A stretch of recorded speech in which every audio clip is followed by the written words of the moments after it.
Welcome to Life Stories, where we share inspiring and heartfelt tales that celebrate resilience, courage, and the strength of the human spirit. Today, we bring you the powerful story of the Carter family, a journey of breaking silence, overcoming darkness, and finding hope. This is a tale of a young boy's bravery, a sister's resilience, and a family's determination to rebuild after unimaginable challenges. Hit subscribe to join us as we dive into their remarkable story and uncover the lessons of love, empathy, and courage. Let's begin today's story together.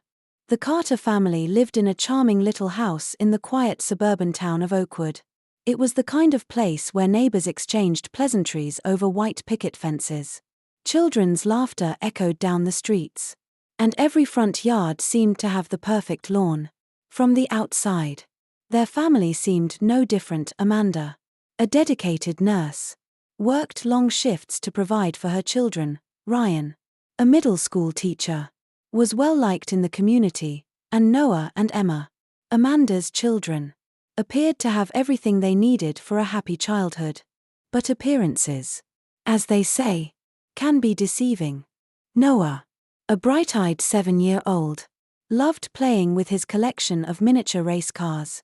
He would sit on the living room floor for hours, meticulously arranging them by color, imagining elaborate races. To anyone who looked at him, he was just another cheerful, carefree boy. Yet, there was a quiet perceptiveness about Noah, an innate ability to notice things that others often overlooked. It was this quiet observation that made him notice how much his sister Emma had changed. Emma was 12, just old enough to begin transitioning from childhood innocence to the challenges of adolescence. She used to be Noah's favorite playmate, reading him stories with dramatic flair or racing through the park with him. But over the past year, something in her had shifted. The lively, spirited sister Noah adored seemed to fade into someone quieter, more withdrawn. She no longer read him stories or built forts with him. Instead, Emma spent most of her time locked away in her room, clutching her favorite oversized sweater as though it were a shield from the world. Noah didn't fully understand the reasons behind her change, but he noticed. Ryan, their stepfather, had moved in about 2 years ago. To everyone outside the family, he was a dedicated educator and little league coach, charming, charismatic, and patient. Parents trusted him with their children. His colleagues respected him. But within the walls of the Carter home, he was a different man. Ryan's voice carried an edge when he spoke to Emma, sharp and cutting like a blade hidden beneath smooth words. His criticism was relentless, targeting her every move, every mistake. "You're lazy," he'd say. "A disgrace. Your mother works so hard. And this is how you repay her." Noah didn't know how to respond. At 7, he understood little about adult conflicts, but he could feel the tension in the air whenever Ryan was home. It was thick, oppressive, like a storm cloud that never quite dissipated. He watched as Emma flinched at Ryan's tone, her shoulders hunched as though trying to make herself smaller. She was nothing like the Emma who used to cartwheel across the backyard or sing along to pop songs at the top of her lungs. Amanda, their mother, seemed oblivious to the undercurrents in her home, working double shifts at the local hospital to provide for her family. She was often too tired to notice the subtle shifts in her children. To her, Ryan was a supportive partner who took care of the kids when she couldn't. She praised him for cooking dinner or helping Emma with her homework, unaware of the cost her daughter paid in silence. One autumn evening, as Noah sat playing with his cars, he heard Emma's hurried footsteps past his door. He peeked out to see her descending the stairs, shoulders rounded, her face hidden behind a curtain of brown hair. Noah's stomach tightened. Something was wrong, though he couldn't explain why. He followed quietly, sitting on the middle step where he could see into the kitchen. Ryan was at the stove, his back turned to Emma, who was setting the table. "Can't you do anything right?" Ryan snapped as a fork slipped from her trembling hands. "Clumsy little brat," he muttered, his voice low but sharp enough to make Emma flinch. Noah's small hands gripped the banister as he watched his sister bend to pick up the fork. Her movements stiff with fear. Amanda arrived home shortly after, her cheerful chatter filling the room. By the time she set down her grocery bags, Ryan's demeanor had shifted. He was warm and engaging, asking about her day and inviting her to taste the chicken he was preparing. Emma, meanwhile, quietly resumed her task, her gaze fixed on the plates she was arranging. Noah wanted to say something, to tell his mom what he saw and felt. But the words caught in his throat. He was just a little boy, and Ryan's intimidating presence made him feel smaller than ever. That night, Noah lay awake in bed, hugging his stuffed dinosaur, Rex. Through the thin walls, he could hear muffled sounds from Emma's room, soft, shaky breaths that he recognized as the kind she made when she was trying not to cry.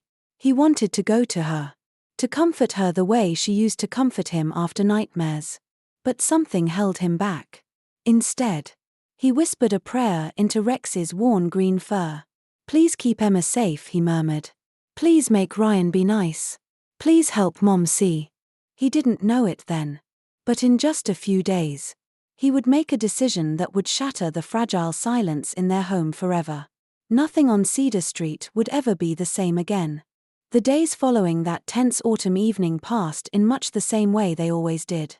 At least on the surface. Emma went to school. Noah played with his cars, and Amanda rushed through her long shifts at the hospital.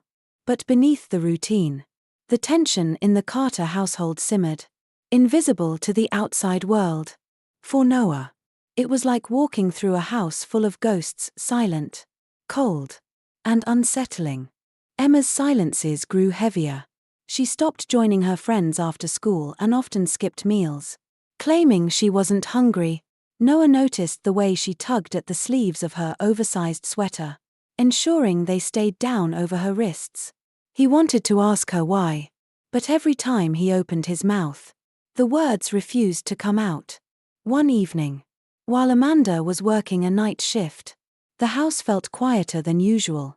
Ryan sat in the living room grading papers, his mood as dark as the storm clouds gathering outside. Emma had barely touched her dinner, retreating to her room the moment the table was cleared. Noah, left to entertain himself, tried watching cartoons but found his attention drifting to the muffled sounds of footsteps upstairs. He had learned to read the patterns of their household, and something about tonight felt wrong.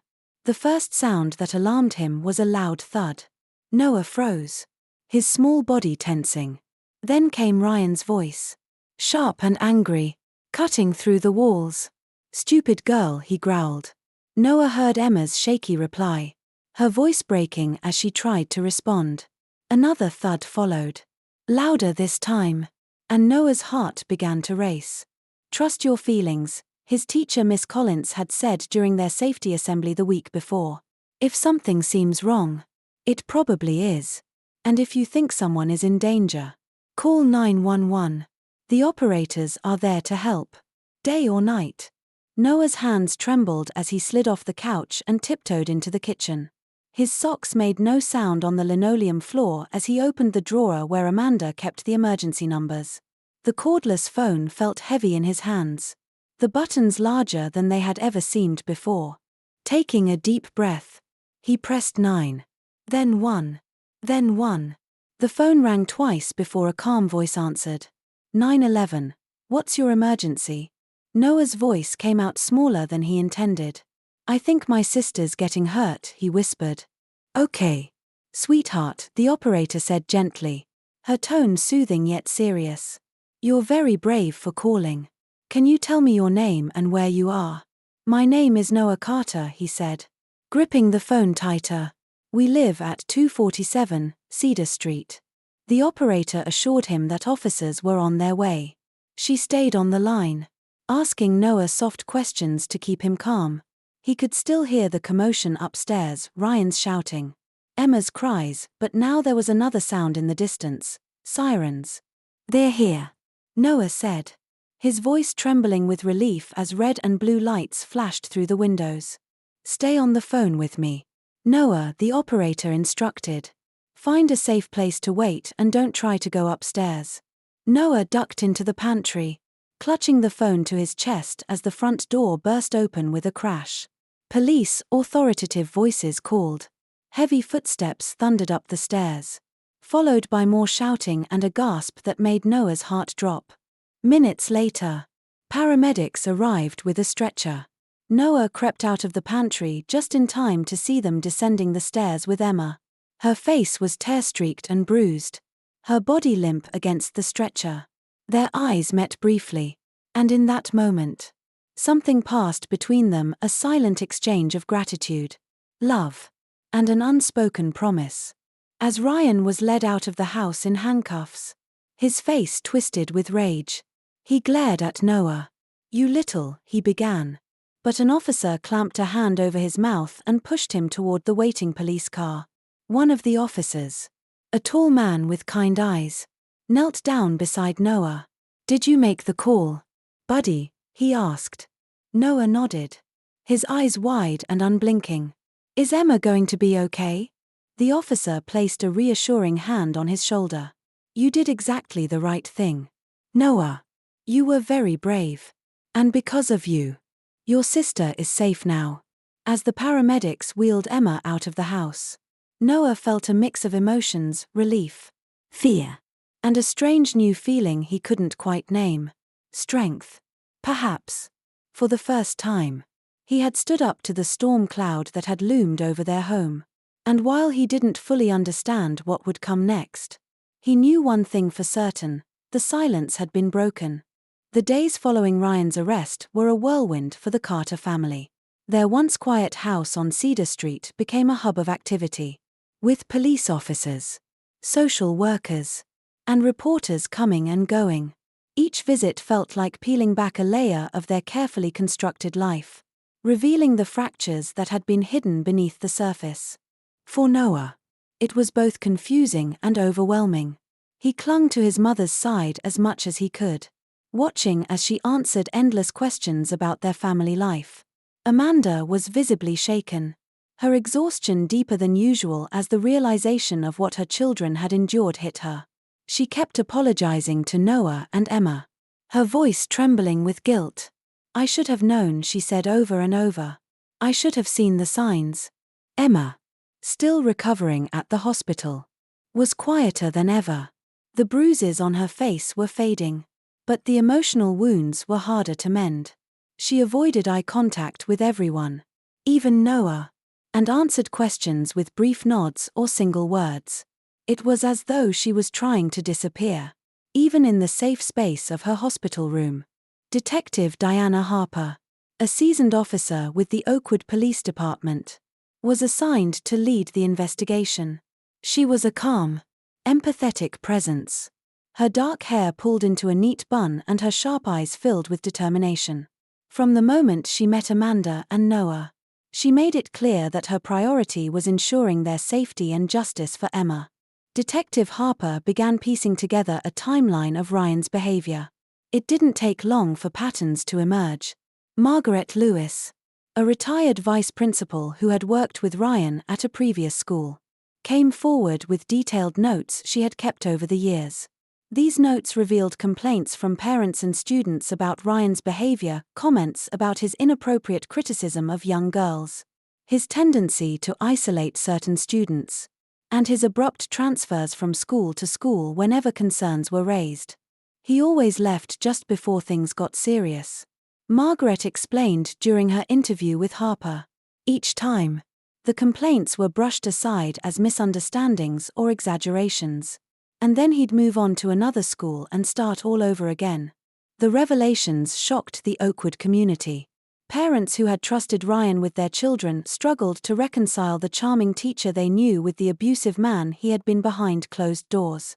The local schools came under scrutiny for their failure to address the complaints, and the district superintendent promised sweeping reforms. For Amanda, the guilt was almost unbearable. She couldn't stop thinking about all the times she had praised Ryan for helping with the children, oblivious to the harm he was causing. "He manipulated all of us," she admitted to Harper during one of their conversations. "He made me think he was supporting us, But he was breaking us apart. Harper reassured her. Abusers are often skilled at hiding their true nature. It's not your fault, Amanda. What matters now is that you and your children are safe and that we bring him to justice. Meanwhile, Emma's story began to resonate beyond their small town. News of Ryan's arrest and the allegations against him spread. And more victims started coming forward. Former students from other schools contacted the police, sharing their experiences of emotional manipulation and verbal abuse. Though none had suffered physical harm like Emma, their testimonies painted a chilling picture of Ryan's escalating behavior. At Emma's hospital bedside, Amanda and Noah visited daily. Noah brought her small gifts, a drawing he'd made at school, a new pack of crayons, a lopsided clay turtle he had painted blue, her favorite color. Though Emma rarely spoke, she kept the gifts close, her fingers often tracing the uneven shell of the turtle. One evening, Noah hesitantly asked, "Emma, are you mad at me?" Emma turned to him, her eyes softening for the first time in days. "Mad? Why would I be mad at you?" "Because I called the police," he said, his voice small. "I thought maybe you didn't want me to." For a moment, Emma stared at him in silence. Then, she reached out and took his hand. "Noah," she said, her voice breaking slightly, "you saved me. Don't ever think I'd be mad about that." As Noah gripped her hand tightly, Amanda watched with tears in her eyes. For the first time since the ordeal began, she saw a flicker of the old Emma, the one who had always looked out for her little brother. It wasn't much, but it was a start. The Carter family was far from healed. But in that moment, there was hope. The silence had been shattered, and with it came the possibility of rebuilding not just their family, but a safer community for others as well. The weeks after Ryan's arrest were a delicate balancing act for the Carter family. Emma returned home from the hospital, but her recovery was far from over. The bruises on her skin had begun to fade, but the weight she carried in her heart remained. Amanda arranged for both Emma and Noah to attend counseling sessions, knowing they needed help to process the trauma they had endured. Emma's counselor, Dr. Rachel Morris, was a warm, patient woman who specialized in working with children and teens. Emma was hesitant at first, speaking in short, clipped answers during their sessions. But over time, Rachel's gentle approach began to break through Emma's defenses. During one session, she asked, "Emma, can you tell me what it felt like living with Ryan?" Emma hesitated, staring at her hands.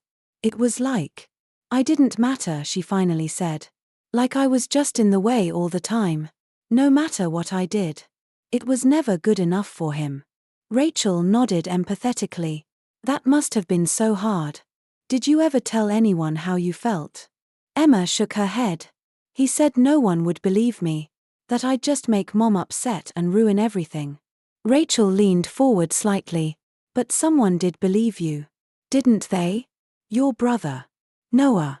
Emma's eyes filled with tears as she thought of her little brother, the one person who had stood up for her when she couldn't stand up for herself. "Yeah," she whispered. "Noah always knew something was wrong." For Noah, counseling was a different experience. His counselor, Claire Jensen, used games and activities to help him express his feelings. One day, she set up a tower-building exercise where each block represented an emotion.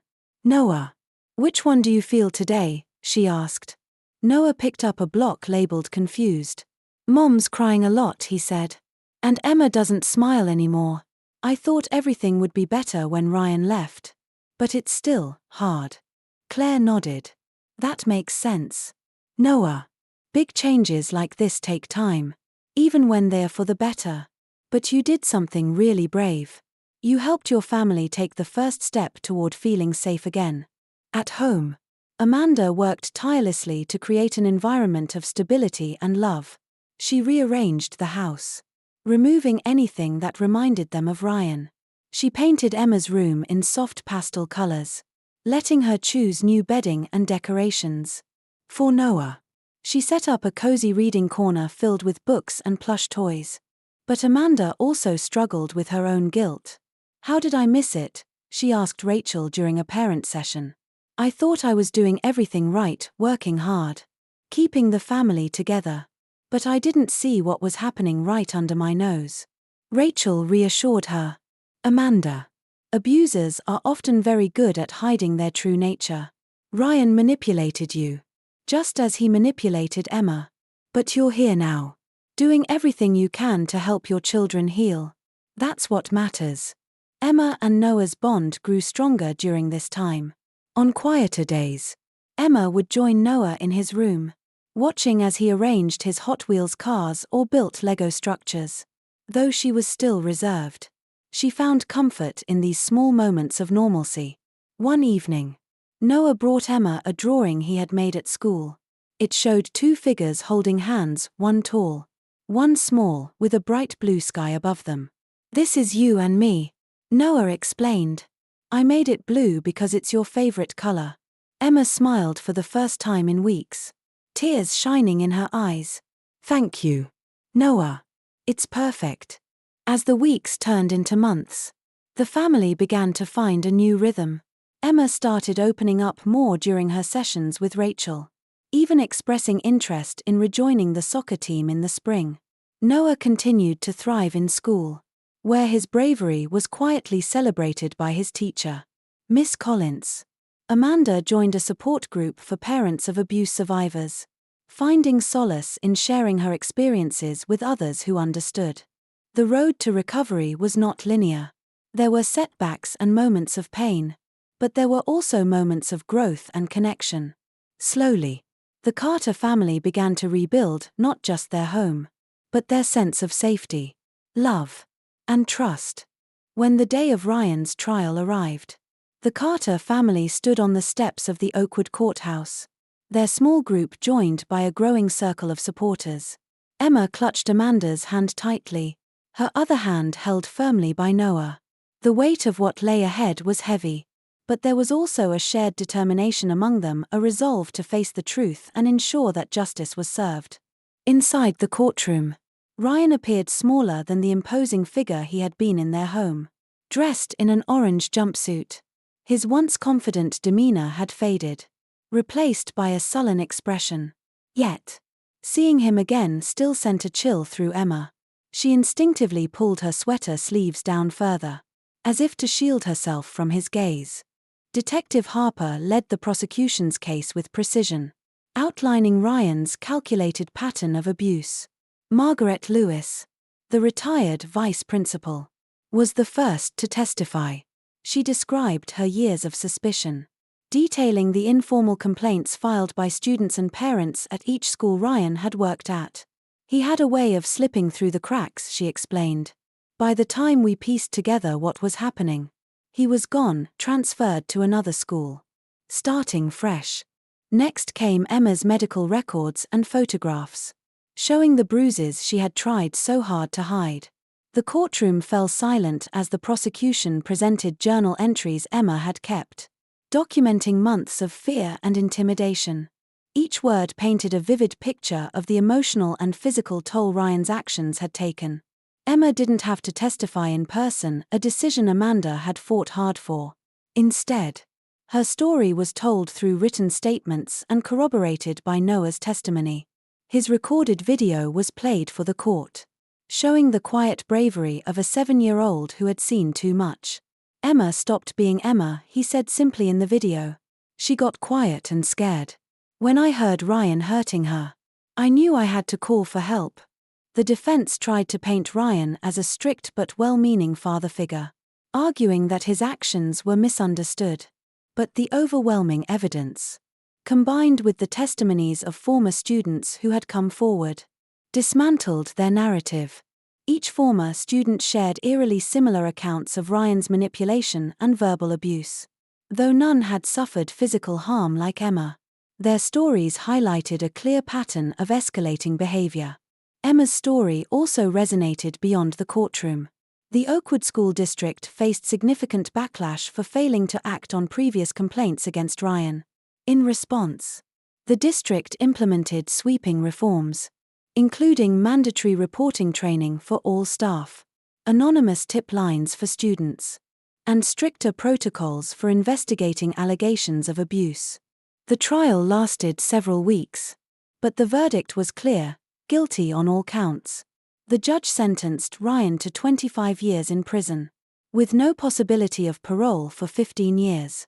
His teaching license was permanently revoked, ensuring he could never harm another child. When the sentence was read, Amanda let out a shaky breath she hadn't realized she was holding. Emma's hand tightened around Noah's as tears streamed down her face, not of sadness, but of relief. Ryan's presence in their lives was finally over. Outside the courthouse, reporters swarmed for statements. Amanda, still holding her children close, spoke with quiet determination. "This isn't just about our family," she said. "It's about every child who has suffered in silence and every system that allowed it to happen. We're grateful for the justice served today, but there's still work to be done. We need to ensure this never happens again." Emma and Noah stayed close by her side, their presence a testament to the resilience of a family that had weathered a storm and emerged stronger. As they walked down the courthouse steps, Noah tugged at Emma's sleeve. "Can we get ice cream now?" he asked, his small voice breaking through the somber atmosphere. Emma laughed, a real, full laugh that Amanda hadn't heard in months. "Yeah, Noah. Ice cream sounds perfect." Their journey wasn't over, but this moment marked a turning point. Justice had been served, not just for Emma, but for every child Ryan had hurt. And for the Carter family, it was a step toward healing, a step toward reclaiming the life that had been stolen from them. Spring arrived in Oakwood, bringing with it a sense of renewal. The Carter family's home on Cedar Street had undergone a transformation, mirroring the changes within the family. Amanda had repainted the walls in bright, cheerful colors. Emma's room was now a sanctuary of soft pastels, adorned with fairy lights and posters of her favorite soccer players. Noah's room was filled with books and drawings, his latest masterpiece, a picture of a blue turtle, proudly taped to the wall. The family was slowly finding their footing. The weight that had once pressed on their home seemed to have lifted.